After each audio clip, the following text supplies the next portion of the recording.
Hi, my name is Atif Darus, professor and consultant of obstetrics and gynecology.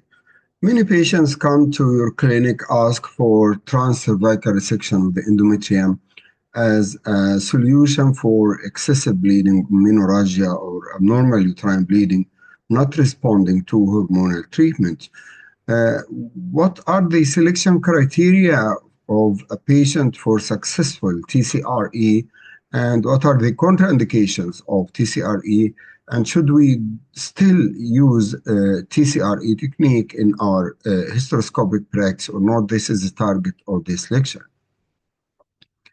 You know that transcervical resection of the endometrium is a removal of the endometrium until the basal layer of the endometrium plus a few millimeters, 2 to 3 millimeters of the myometrium, aiming at destruction of the regenerative layer of the endometrium, which is the basal layer.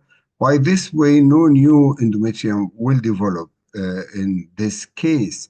And by destruction of the basal layer and the adjacent 2 to 3 millimeters of the myometrium, it's expected that the uterine cavity will have intrauterine adhesions atherogenic caused by the loop removal of these parts of the endometrium. And you can see the loop now is cutting the endometrium and basal layer of the myometrium to reach the area where you expect to have amenorrhea. So amenorrhea is the best result after hysteroscopic transcervical resection of the endometrium. And all these tissues removed by the resectoscope are collected by a ring forceps, and you send them for histopathologic assessment to be sure that you did not miss any lesion that may endanger the patient, particularly malignant or pre-malignant lesions. And importantly, to know that the technique of TCRE is variable according to the site of the endometrial cavity. So if you are cutting in the uterine wall, lateral uterine wall, anterior or posterior uterine walls, the technique is classic like you are seeing now in this video. But if you are reaching the corneal end, it's a thin layer, so you have to be very cautious and superficial. And some doctors use combined endometrial ablation, rural ball, and resectoscope for the same patient to avoid perforation of the corneal ends. So TCRE is the first generation technique, and it is the reference standard to which second generation techniques like balloon, thermal laser, bipolar electrode ablation, cryoablation, and others are compared. And actually, I am doing TCRE since 1990, which was one of the parts of my MD thesis on evaluation of therapeutic hysteroscopy. So the indications of TCRE and endometrial ablation, there is difference between TCRE and endometrial ablation. TCRE means resection, cutting of the endometrium and basal layer, in addition to the 2 to 3 millimeters of the myometrium. But endometrial ablation means destruction of the basal layer of the endometrium using energy modalities. So the indications of these alternative techniques to hysterectomy are increased surgical risks for hysterectomy when the medical and hormonal treatment has failed or contraindicated and uterine preservation is the target or the request of your patient. So if we have a case of menorrhagia, blood loss more than 80 milliliter per menstrual cycle, she has to be subjected to medical therapy, but we have to know that the medical or hormonal therapy has less efficacy than surgical treatment, and it's frequently ineffective up to 58% of cases, and many patients reaching up to 58% of cases undergo surgery within the first 2 years of initial therapy. After failed medical or hormonal treatment, which is a first-line therapy, we can offer our patients endometrial resection or endometrial ablation or hysterectomy. Hysterectomy is the ultimate treatment of 100% efficacy, but it's more expensive, more invasive, more serious with psychological and surgical problems. So we go to the local methods of treatment, which are transcervical resection, TCRE, or ablation, which are minimally invasive procedures to preserve the uterus. The first generation is TCRE, laser and roller ball using the resectoscope, while the second generation is using innovative procedures for destruction of the basal layer, as I told you, balloon, thermal balloon, cryo, ablation, micro wave laser, and bipolar, and these are technically easier, conducted blindly, take less time than hysteroscopic procedures. And if you look quickly to the history, you'll find the first approach was laser in 1981, followed by resectoscopic coagulation or endometrial ablation, 83, followed by TCRE, 89, followed by endomyometrial resection in 94. So endometrial ablation techniques means that you introduce energy to destroy the endometrium hysteroscopically or non-hysteroscopically, and the uterus should be free from other lesions, particularly fibroids or other lesions or anomalies, and the endometrial cavity is less than 10 centimeters to have success. And if you look to the second generation, which are global endometrial ablation, you can use hysteroscopic approach, which is hysteroscopic endometrial ablation using the roller ball, or if the cavity is big, you can use what's called the roller barrel, which means destruction of a bigger area or a wider area than the roller ball to save time and to make less exposure of the patient to the distension media. Or you can use thermal choice, cryo, hydrothermal ablation, Novanur, bipolar, microwave, or other techniques like radiofrequency and others. So regarding TCRE, can be complete removal of the endometrial cavity, or part of it is left, particularly the corneal ends, which is incomplete, or you can make deeper resection, which is endomyometrial resection of the uterus. And endometrial ablation is easily learned, exceptionally safe, no risk of fluid overload, hyponatremia, shorter operating time, no visceral injuries, minimal training. It's done at office with FDA approval, so it is a good choice for patients with abnormal uterine bleeding, and current evidence found that they are equivalent of efficacy to the first generations, which are the hysteroscopic approach or blind approaches like ball electrode therapy or whatever. And these encouraging data published in meta-analyses are supportive to the wide extension of the second generation endometrial ablations. However, TCRE is an invasive procedure. Actually, it is in TCRE we go inside the uterus and destroy or excise the basal layer of the endometrium, as well as 2 to 3 millimeters of the myometrium. And this procedure may be associated with some complications, which may be short-term, like perforation, fluid overload, gas embolism, thermal injuries, intestinal injuries, excessive bleeding, or infection. But long-term complications should be put in mind in all cases, particularly treatment failure due to persistent bleeding, due to persistent infection, due to chronic pelvic pain, or the risk of cervical of endometrial carcinoma. Regarding treatment failure, it has been reported to reach up to 23% after TCRE, particularly in the first 5 years after the procedure. The same percentage of treatment failure occurs in cases of global endometrial ablation procedures. So the failure rate of TCRE and endometrial ablation is more or less similar, around a quarter of cases. And in this table, you can see the success of the different procedures, including hysteroscopic resection, TCRE, or roller ball coagulation, and other non-hysteroscopic procedures, and you can find amenorrhea achievement is reaching up to 50% in most of cases.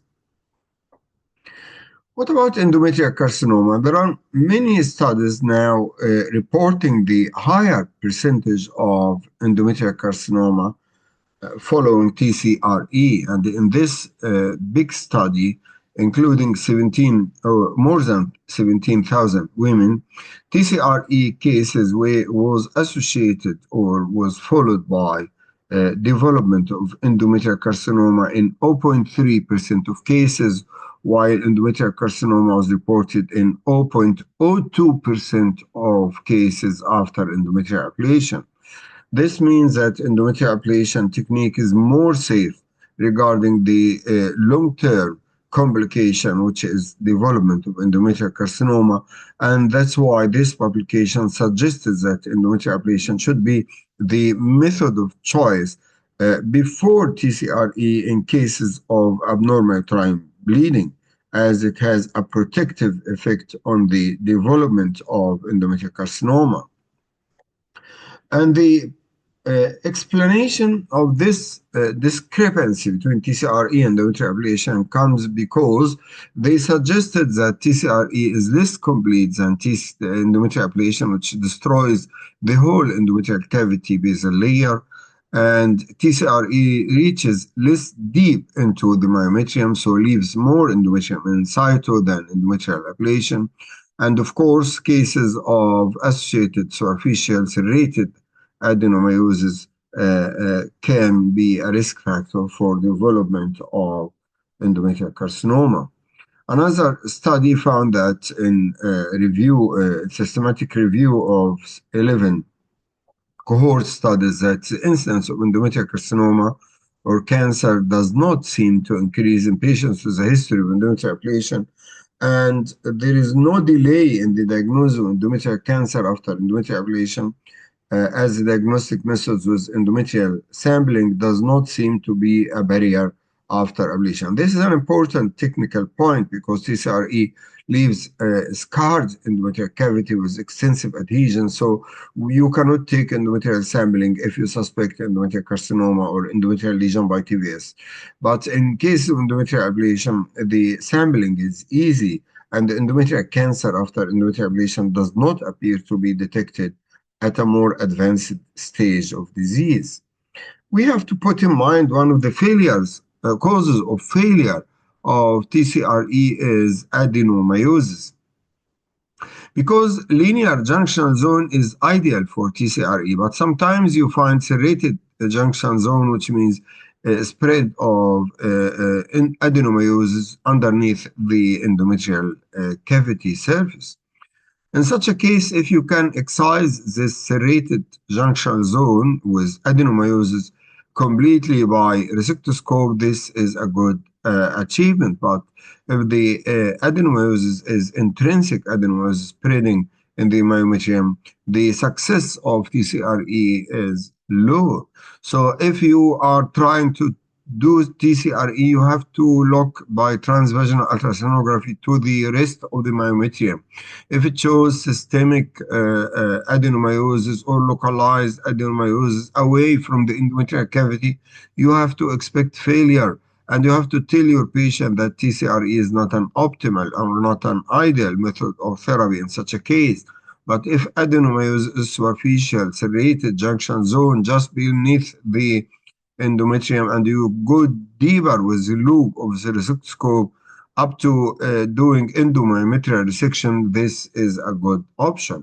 And this, in my practice, this is the main cause of failure of TCRE after doing it, because the doctors neglect the myometrium. They are focusing on the endometrium only, and re-intervention surgery is higher if there is intrinsic adenomyosis. And in this study, to describe the different forms of junction zones to correlate between the ultrasonography and MRI. This is an important issue to be put in mind when you are trying to do TCRE endometrial ablation. You have to consider the myometrium. Myometrium is one of the causes of failure of your technique. Another important issue regarding late onset endometrial ablation failure is occurrence of two important symptoms, which are recurrent uterine bleeding or chronic pelvic pain. Of course, pain is due to intrinsic adhesions after the procedure of TCRE and retention of some fluid from the endometrial glands, which is hydrometra or hematometra, or sometimes infection with biometra. And recurrent bleeding, of course, is due to failure of the procedure. As I told you, adenomyosis is one of the causes. Development of endometrial polypi, leaving some endometrial glands, and development of endometrial carcinoma. But in literature, there are only chronic pelvic pain and abnormal bleeding. We describe persistent leukorrhea as a late onset endometrial ablation failure after TCRE, and we already sent it for publication as a case report. And here is a cut section of the uterus after TCRE. You can see the intrauterine synechia with pockets of the endometrium with entrapped fluid inside that causes leukorrhea and causes severe pelvic pain for the patients. So TCRE is not completely safe. It may be associated with late onset complications like you can see. And here is the MRI and ultrasound picture of this case with lacunae of the fluid inside the endometrial cavity, and also in MRI you can see them. And this is the histopathologic examination of the endometrial cavity with appearance of adhesions inside and endometrial glands and islands of endometrial tissue.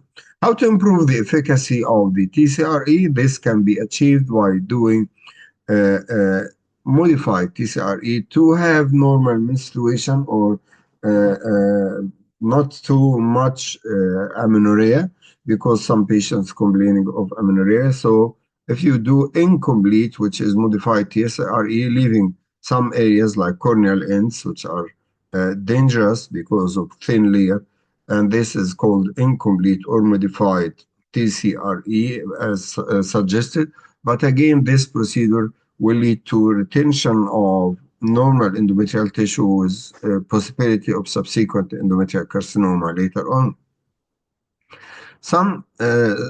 Sometimes you do deeper excision of the myometrial layer up to 5 millimeters underneath the endometrium, as I told you, in cases of serrated junction zone by MRI, where superficial adenomyosis is present, and this can achieve more amenorrhea rate than cutting 2 to 3 millimeters of the myometrium underneath the basal layer. Some studies did transcervical resection plus Mirena insertion at the same time. And this is a good idea because Mirena will minimize adhesion formation and also secrete progesterone to make decidualization of any endometrial glands left behind. And the need for hysterectomy in the group of TCRE and Mirena is occurred in 11%, while if TCRE alone, 16% of cases. So combination treatment improves bleeding pattern significantly compared to monotherapy with TCRE. Some studies compare TCRE versus Mirena and found more or less similar results regarding achievement of menstrual bleeding control. And of course, Mirena is less invasive, not an operation without risks of TCRE. But Mirena carries some risks like expulsion, and of course, it's not a cheap option. So in conclusion, I would say that TCRE is a good choice for treating suitable cases. You have to select patients with free myometrium. There is no intrinsic or systemic or deep adenomyosis, and due to its equal efficacy to endometrial ablation and short-term complications and late-onset endometrial ablation failure, TCRE should not be the first choice. It's not a completely safe procedure. is not completely curable line of therapy, and its efficacy is similar to endometrial ablation. So don't ignore endometrial ablation, particularly in cases of adenomyosis, as I told you. And there is no consensus on the best or safest endometrial ablative therapy modality. And of course, endometrial ablation, there are different methods of endometrial ablation. You can choose according to the availability in your hospital, according to the discussion with the patients, and according to your expertise. And there is no one option superior to the others. You can use whatever you can, but meticulously and proper selection of the case to avoid treatment failure and to avoid late onset complications. I suggest after my long experience to do endometrial ablation plus office hysteroscopy and endometrial sampling to exclude the possibility of associated endometrial lesions, particularly pre-malignant endometrial change. And this office hysteroscopy and sampling prior to endometrial ablation is a good safety issue. And of course, endometrial ablation is a safer procedure than TCRE with less expertise, no use of operative hysteroscopy, and can be practiced elsewhere. Thank you.